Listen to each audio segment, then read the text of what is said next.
पर आप बनाइए मस्जिद, वहां पर कोई चर्चा नहीं हो रही है। आखिरकार ये कैसी राजनीति है? ये देखिए, ये सब राजनीति के चलते हो रहा है और होना जाना कुछ नहीं है। हुई है वही जो राम रच राखा, कोकर तर्क बढ़ावे शाखा। जो राम जी चाहेंगे, जो मोदी जी चाहेंगे, जो योगी जी चाहेंगे वो होगा। और ये अमता ममता समता जो भी है, इनके चाहने से कुछ होने वाला नहीं। केवल राजनीति रोटी सेक कर कुछ दिनों में ये ऐसे शांत हो जाएंगे जैसे एक वासना का बवंडर रूपी केजरीवाल उदयमान हुआ और वो ऐसे ध्वस्त हो गए। आज आप बताइए 6 महीने के अंदर की मैं आपसे पूछ रहा हूं, जितने भी आप लोग बैठे, तो कितने लोगों ने उसका नाम लिया? नहीं लिया। तो ऐसे ये पटवीजना है, एक साथ चमकते हैं और एक साथ ये ध्वस्त हो जाते हैं, तिमिर ध्वस्त हो जाता है।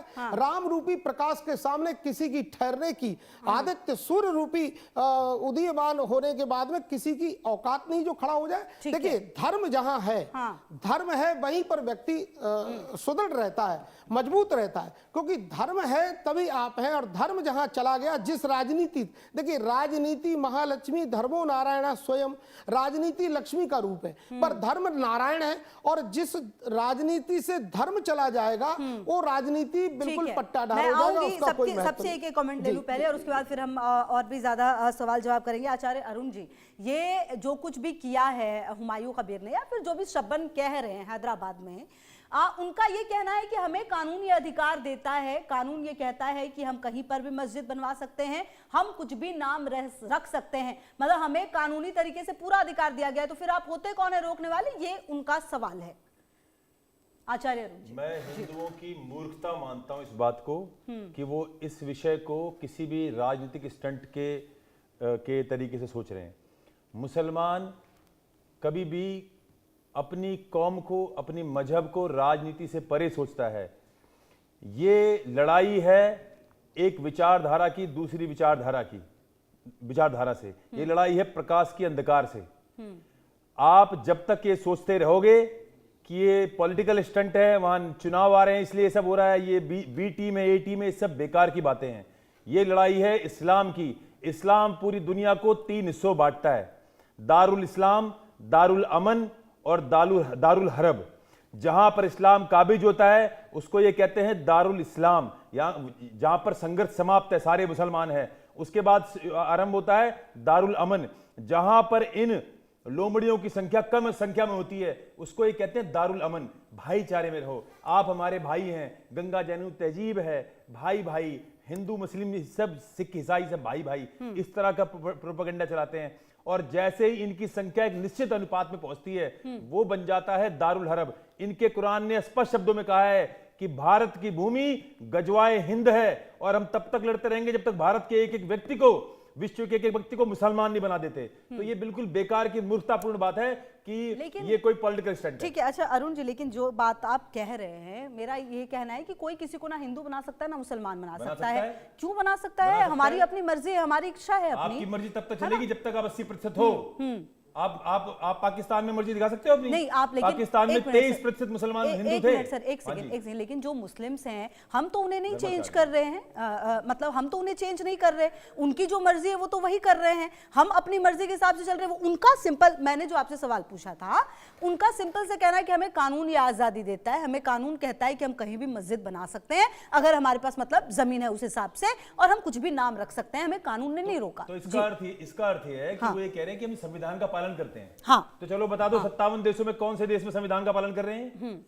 ये इसी को बोलते हैं दारुल हरब। अच्छा। दारुल हरब, ये दारुल इस्लाम से अमन ये पार कर चुके क्योंकि इनकी संख्या 20% हो चुकी है। अब ये दारुल हरब की तरफ जा रहे हैं। ये इस्लाम की सोची समझी रणनीति है। अब ये तब तक संविधान चिल्लाएंगे जब तक इनकी संख्या इतनी नहीं हो जाएगी जितनी की लेबनान में हो चुकी है, जहां पर इन्होंने ईसाइयों के देश को मार काट के उस देश को इन्होंने आज मुस्लिम मुल्क घोषित कर दिया है। तो यदि आप चाहते हो कि इसी तरह निंद्रा में सोते रहो नींद में और बोलते रहो अरे हिंदू मुसलमान भाई, जमुना गंगा जमुनी तहजीब और ये तो पॉलिटिकल स्टंट है, तो आंख बंद करके सोए रहो और एक दिन अपने मरने का इंतजार करो। तो आप क्या चाहते हैं, मतलब इस पर क्या होना चाहिए? हम चाहते हैं कि सभी हिंदू, मैं आपको इसके बारे में एक आपको विचारधारा के बारे में बताना चाहता हूं। पास भी एक पहला कमेंट लेने जाऊंगी जी।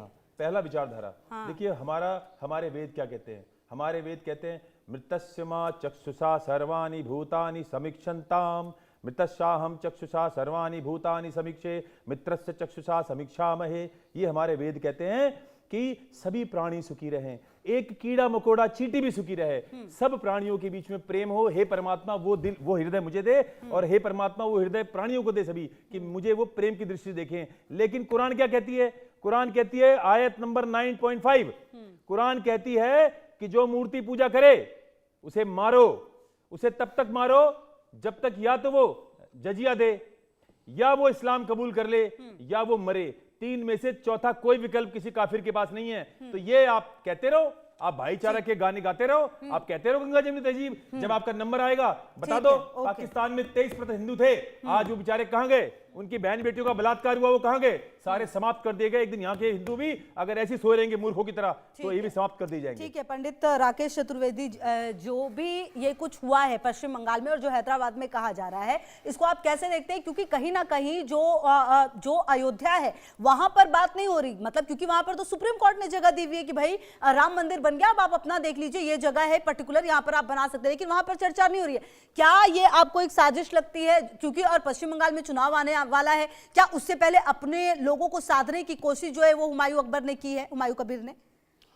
खुशबू जी, सबसे पहले तो हमें समझना चाहिए कि यह सिर्फ और सिर्फ जिहाद का एक कदम है, एक नया तरीका है और कुछ नहीं। क्यों मैं कह रहा हूं जिहाद का एक नया तरीका है? जब सुप्रीम कोर्ट ने जमीन दी और आप नारा लगाते हैं, आप बड़ा मंचों से कहते हैं कि राम रहीम एक साथ, तो आप क्यों नहीं अयोध्या में दी हुई जमीन पर आपने मस्जिद बनाने के लिए ईंट इकट्ठा करना शुरू किया? क्यों नहीं चंदा वहां पर इकट्ठा हुआ?